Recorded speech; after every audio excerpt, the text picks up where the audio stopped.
Hello friends, I am Sonali Jai Mehta, your science faculty at Career Classes.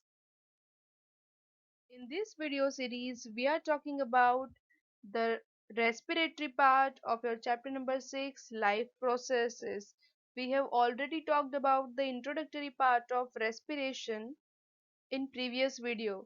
If you haven't watched the video, you can go to the link in description and watch the video. In our second part of respiration, we will talk about the respiration in plant. So देखते हैं how plant perform the respiration. अब plant जो है उनका structure हमें पता है। Plant के पास ब्रांच शेप होता है। प्लांट के सारे पार्ट एनवायरनमेंट के कांटेक्ट में होते हैं।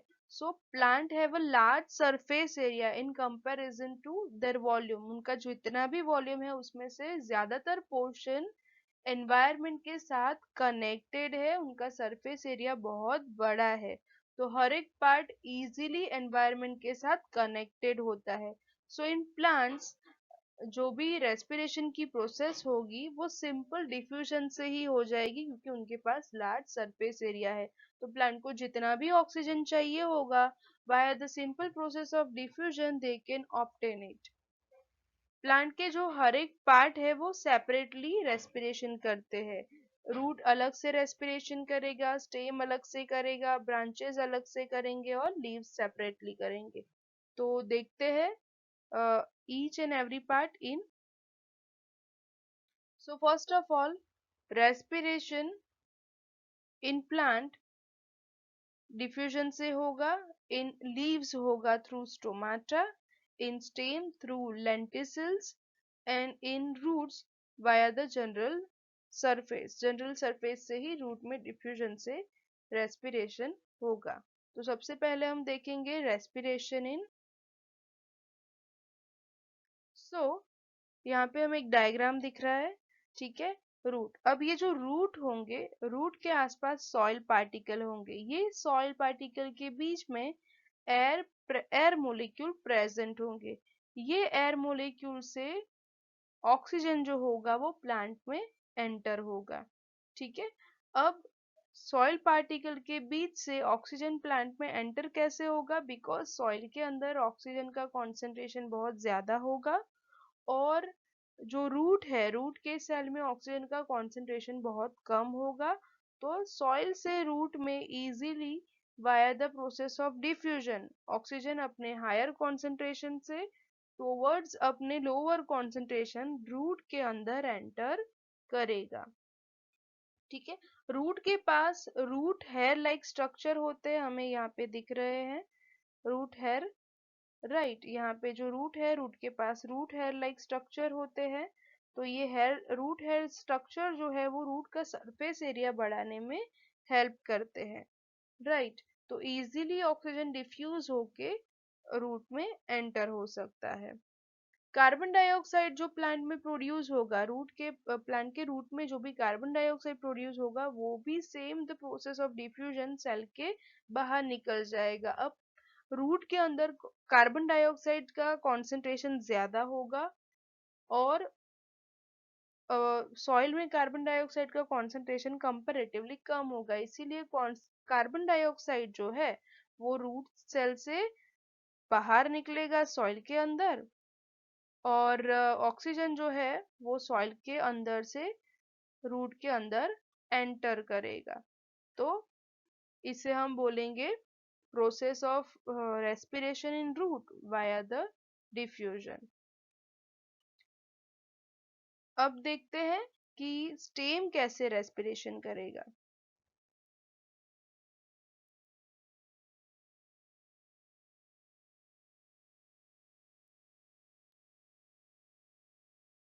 सो रेस्पिरेशन इन स्टेम, स्टेम जो होगा वो उसके पास बहुत ही ज्यादा हार्ड, अगर स्टेम भी दो तरह के होंगे। अगर छोटा सा प्लांट है, हर्बेशियस प्लांट है, तो उसका जो स्टेम होगा वो बहुत सॉफ्ट होगा और उनके पास स्टोमाटा होंगे। तो थ्रू स्टोमाटा, स्टोमाटल पोर, थ्रू स्टोमाटल पोर ऑक्सीजन आराम से स्टेम के अंदर एंटर कर पाएगा, कार्बन डाइऑक्साइड बाहर निकल पाएगा। But what about the hard woody stem? अगर लार्ज ट्री है, लार्ज प्लांट है, उनके पास हार्ड वुडी स्टेम है, तो वुडी स्टेम के अंदर स्टोमाटा नहीं होते हैं, तो उनके पास क्या होंगे? लेंटिसिल्स होंगे। अब ये लेंटिसिल्स जो है उनका क्या रोल होगा? लेंटिसिल्स है क्या? तो वो देखते हैं।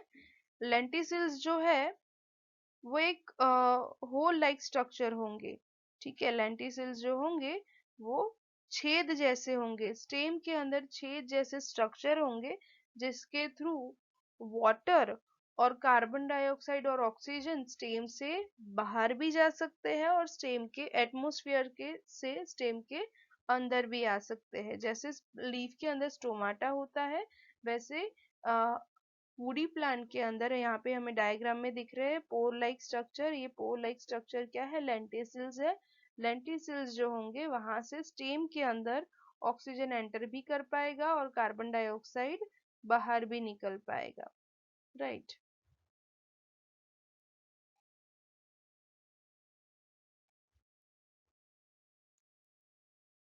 सो हार्ड वुडी स्टेम में या बीक प्लांट के अंदर स्टोमाटा नहीं होते हैं, लेंटिसिल्स होते हैं और लेंटिसिल गैसियस एक्सचेंज करते हैं।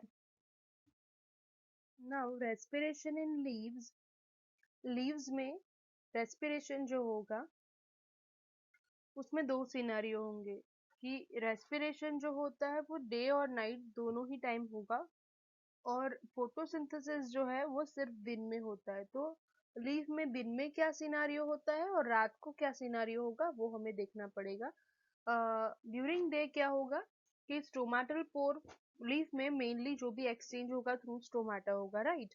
तो दिन में क्या होगा कि स्टोमाटल पोर ओपन होने की वजह से मैक्सिमम कार्बन डाइऑक्साइड इनटेक होगा और ऑक्सीजन रिमूव होगा, क्योंकि दिन में प्रिंसिपल इवेंट होगी फोटोसिंथेसिस, तो ज्यादा से ज्यादा कार्बन डाइऑक्साइड इनटेक होगा और ऑक्सीजन रिलीज होगा।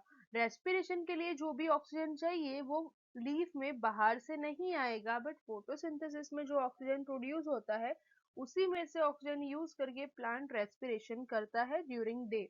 बट नाइट को सिर्फ रेस्पिरेशन होता है, फोटोसिंथेसिस नहीं होता है। तो ड्यूरिंग नाइट क्या सिचुएशन होगा कि ऑक्सीजन स्टोमाटा से अंदर जाएगा और carbon dioxide and water molecule जो होंगे वो बाहर आएंगे। So this is the respiration in stomata. यहाँ ये चीज याद रखनी है, प्लांट के अंदर थ्रू स्टोमाटा जो रेस्पिरेशन होगा, दिन में क्या होगा, प्रिंसिपली कार्बन डाइऑक्साइड जो है वो इनटेक होगा और ऑक्सीजन रिलीज होगा।